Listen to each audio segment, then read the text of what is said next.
Hello and welcome to Rajya Sabha Television. You're watching The Big Picture with me, Frank Rausan Pereira. Private sector will be given a level playing field in building satellite launches and other space-based services as the government decided to open up the space sector. Private sector firms are also expected to play a big role in future projects for planetary exploration and outer space travel. Union Minister Jitendra Singh said private players would be allowed to use Indian Space Research Organization's facilities and other relevant assets to improve their capabilities.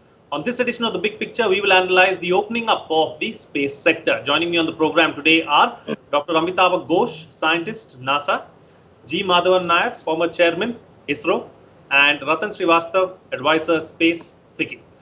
All right, then, Dr. Nair, I'd like to begin the program with you. Let's first understand your thoughts and your views about private players being allowed to use ISRO's facilities and to collaborate further with the space agency.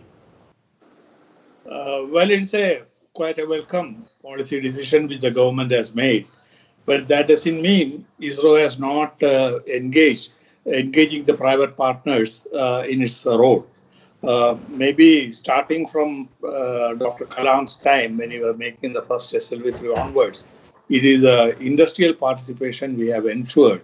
And today, ISRO's budget, nearly 60% is spent through the industries. There are nearly 150 industries in the country who are carrying out various tasks for the space. That's actually quite a big achievement. But at the same time, I must admit that we are yet to make an impact. Some of the industrial houses coming forward to take on a total system realization, like a launcher or a satellite, and taking the whole responsibility for providing services and so on. It is all the time ISRO has been holding hands, and I can say that it has been a tremendous success in the past. Now, this policy guideline, yes, certainly it is a reiteration of what we have been doing, but at the same time, we have to be aware of certain limitations. The private sector is not enthused because the investment required in this field is very large and the returns are low. So with the result, very few people venture to come forward to take on the total responsibility. Then there is other risk of failure. In case something goes wrong, who is going to pay for it? Then third, of course, is the international liability. When we have a space object, we have to honor the international treaties and so on. So putting all this together, we should have a clearly defined space policy based on which these private players can be encouraged to carry out more and more space business in the country. Okay, all right.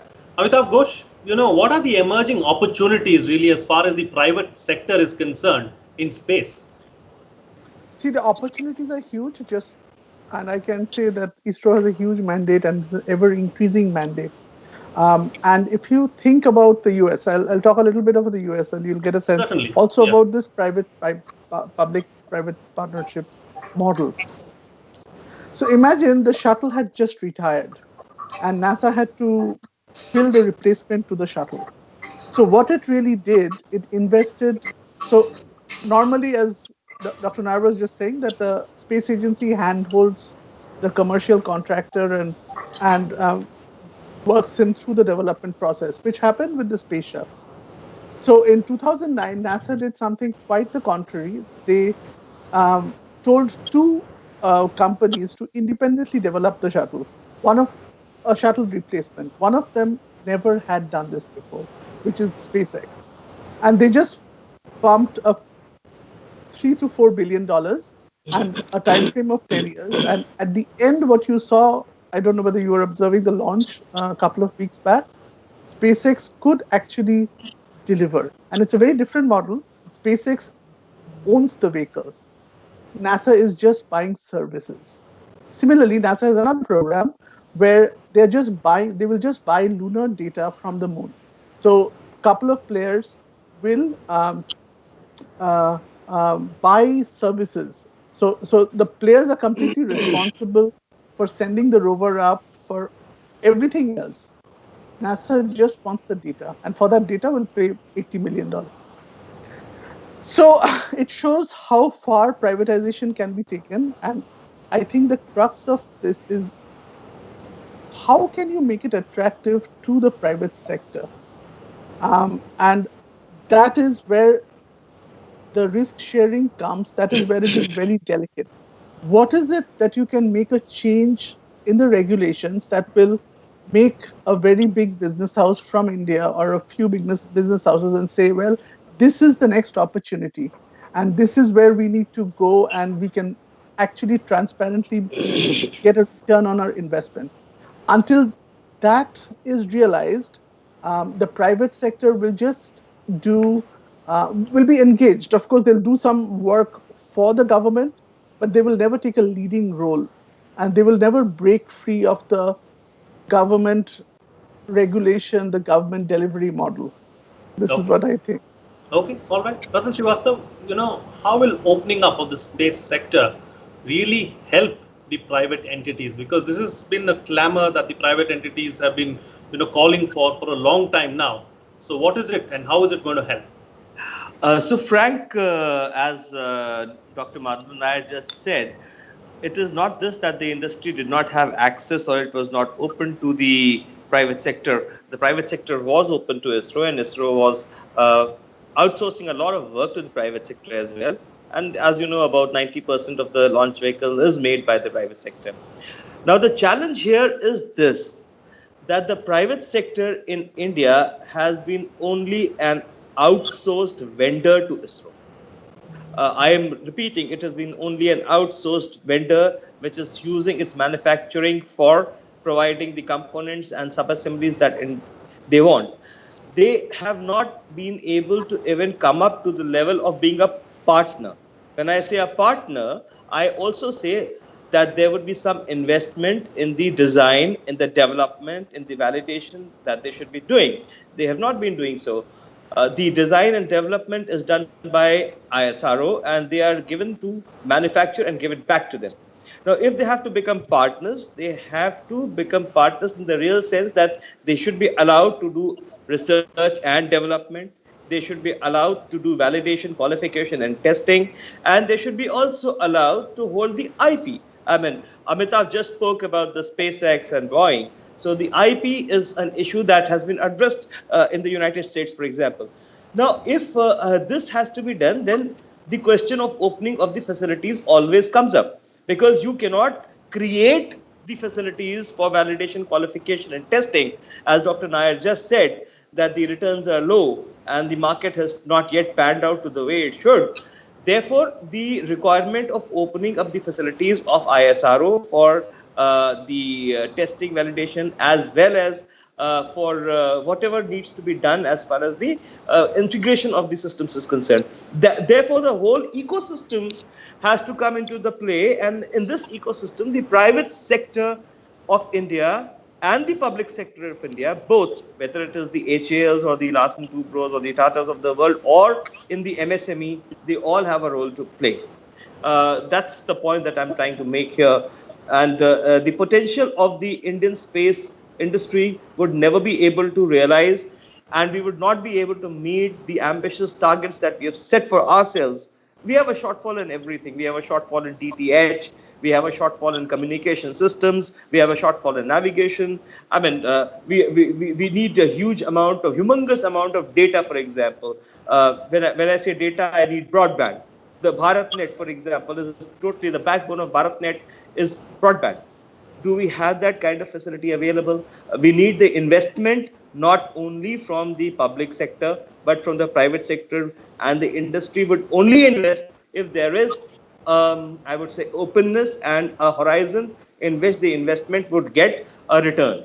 All right, let me take a couple of points forward with you, Dr. Nair. One, of course, is the SpaceX launch. Now, do you believe that the private sector in India can replicate what SpaceX or Boeing have done? I mean, do you believe that they have the wherewithal? And number two, of course, is what has our experience been in dealing with the private sector? You yourself mentioned in your opening remarks that it has happened before. So what has the experience been like? Certainly, the SpaceX has been an excellent example how the private sector can deliver a total product. But as pointed out, it involved investment of few $billion, which the private sector was willing to do, and they carried forward. And also, they have absorbed the technologies from various aerospace industries in US, and the NASA was really doing the think tank portion and hand holding and so on.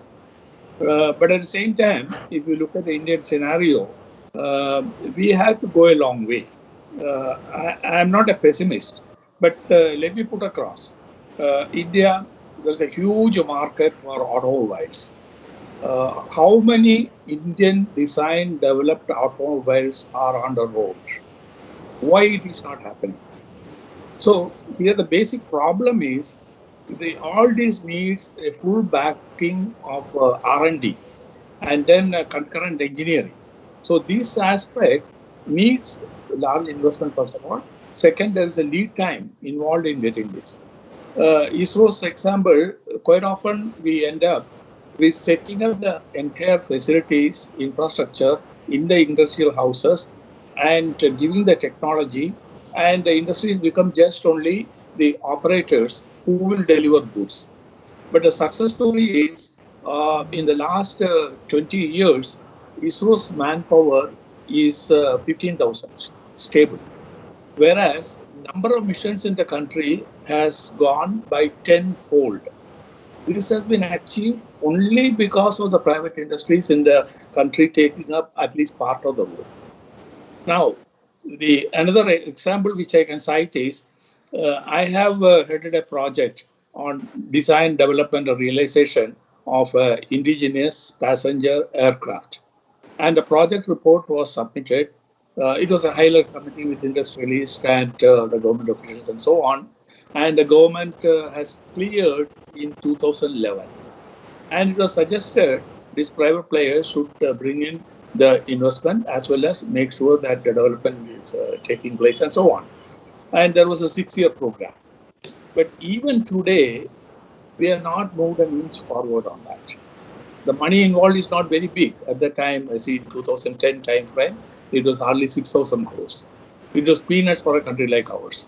But nobody was bold enough to come and invest that kind of money. The basic technology was available with NIL. The manufacturing capability was available with HAL. And DRDO and ISRO has got a capability to support in terms of instrumentation, navigation, and system design, and so on. So in spite of that, it has not taken place. So where do we stand? But we have examples where private sector has really done well. You take the field of space-based communication. The satellite part alone is being met by the ISRO facilities, and we put up a large number of satellites. Yes, there has been a shortage of the transponders in the past, but ISRO has taken a bold step to fill this gap. Today, I can tell you, nearly a dozen transponders of high bandwidth are lying idle in our skies. Mm-hmm. There is no takers. The matching ground infrastructure and the software which is required for is yet to come in. I recall the case of DTH. We have conceived a satellite in 2000 and 2004 was the launch of that. Only after that, Tata Sky, the first, and the CPV, they came forward to establish the ground infrastructure and so on. So there is a lag before the industry takes on. In the real market, if you look at it, there is not big money involved in the launchers or building satellite. The real money is in the services which is provided based on the space systems, right? Whether it's communication, earth observation, and so on. So that is where industry has got a very good opportunity, and the investment also is not quite large as in the hardware sector. Okay, all right. So Amitabh, Ghosh, has the SpaceX launch that we witnessed on May 30th, of course, it was a historic moment. Now, has that started a new era in human space exploration? Absolutely, it has. So, to give you an example, a flight to Mars would have costed $500 billion by most estimates. And Elon Musk's new Starship, they have a model where they will sell 400 seats to go to Mars, and the price per seat would be just $200,000, which is very modest compared to space standards. It's probably less than 3 crores. So I think what the space sector here has taught the government and everybody else, and I'll give you an example. So, one of the launchers of the Falcon 9 used to fall in the sea and get destroyed. And Elon Musk came in and said, well, that is $30 million falling into the sea and getting destroyed. If you went to a city and said $30 million is coming down from the sky, wouldn't people try to recover that thing? And this is how the private players think. So what he right now he has a drone ship in the sea, and the Falcon 9, after it's expended, it falls into that drone ship and is used again. And this has caused the cost of launch to go down. Falcon 9 is very cheap right now. It's cheaper than NASA buying seats on the Soyuz Russian craft by a factor of half. So I think what the space sector and the creative race between Blue Origin and SpaceX has shown in the US is that if the space sector competes, costs go down, and you can do much more with the same amount of money, and which is a very good problem to have. So I think it has opened up a huge frontier here where NASA will likely be able to go back to the moon at a modest cost, and even some of the more speculative things like a Mars journey or a moon base, which Jeff Bezos want to do, they might also become plausible in the next 10 years. Okay, all right. So taking the discussion forward now, Ratan, you asked, the space is considered to be, a strategic and a sensitive sector. Is that a factor while opening up to the private players? I would put in a counter question. As you know, ISRO is yet to open its facilities to the private sector for testing, validation, qualification, research, whatnot. But the defense has already done so, right? So, and defense is supposed to be the most sensitive sector. So, if defense has opened up its facilities to the private sector, I would assume that there should not be much of a problem in the commercial arena where the space industry is involved. When I say commercial arena, I say, let's say, satellites for communication. Satellites for communication is something that we really need a huge amount of investment if we have to realize the potential of BharatNet, which is key to the Digital India program. Now, that kind of investment, the kind of satellites we need to be putting up every year, that requires investment, and investment can come from the industry. And as Amitabha just said, when you get the private sector investment, the cost reduces. At the end of the day, cost reduces, and you get a more efficient return on capital. So I think saying that it is a strategic sector is a very wide brush. But if we were to say that we could open the sector to communication and satellites, we could open the sector for broadband, we could open the sector for DTH, we could open the sector even for applications, which is again a huge industry. Dr. Madhavan Nair would agree with me that applications is a huge, huge industry. And if we can give access to the startups in India, and startups are the heart of the space industry services sector in India, and the startups can be given access to the that ISRO has, and like Amitabha said, NASA just pays for the data, right?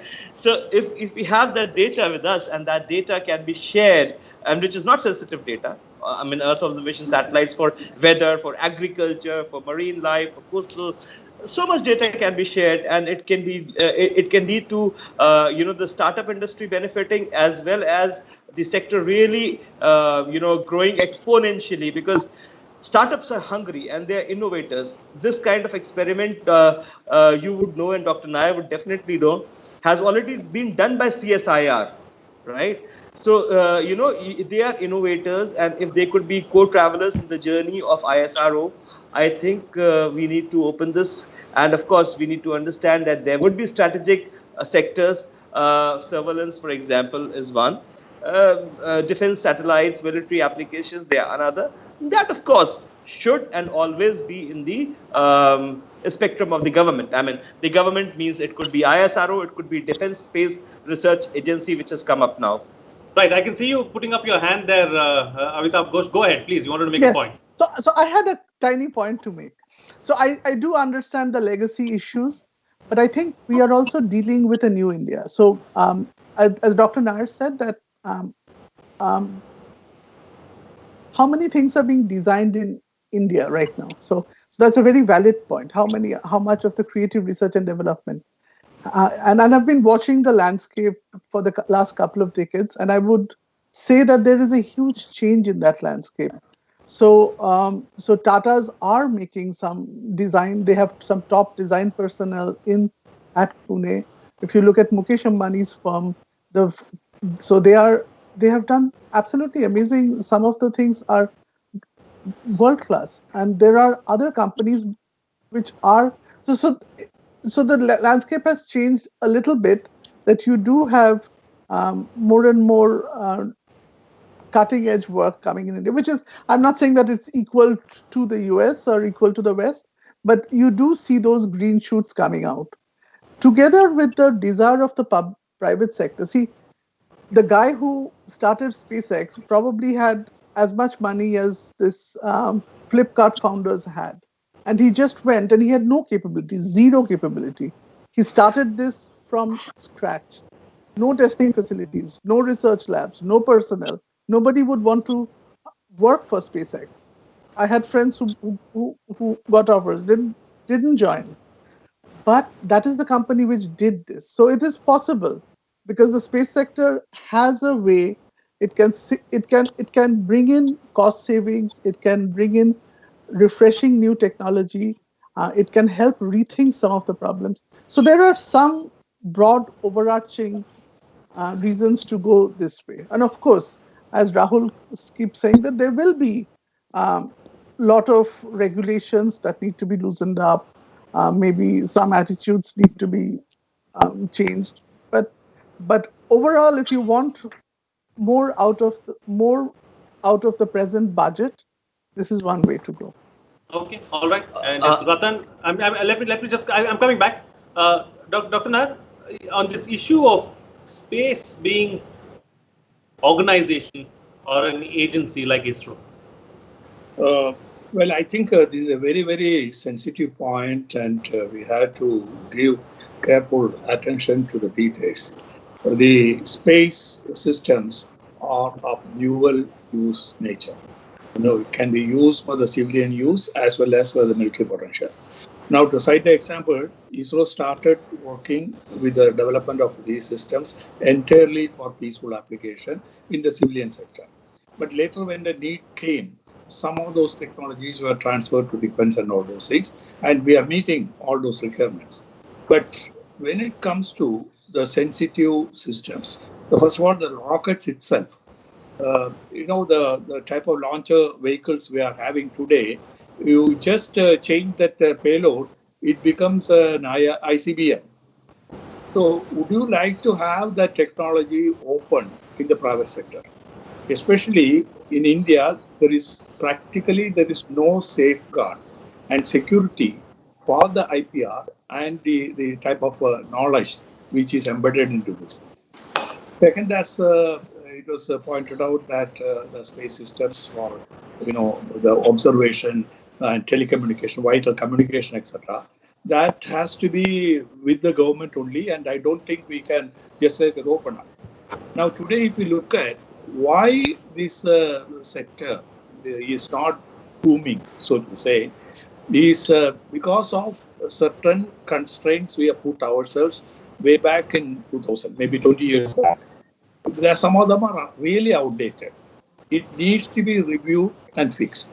See, for example, the Earth observation data, it is available commercially from outside. But the Indian satellite data cannot be shared because of the constraints, because of the policies which have evolved long back. Similarly, in the communication area, the constraint is not coming from ISRO. ISRO builds the satellites, anticipating future needs and trying to see how the low-cost solutions can be brought out and so on.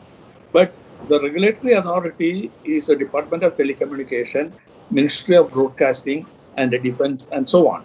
Unless all those agencies clear, nobody can set up a total system here.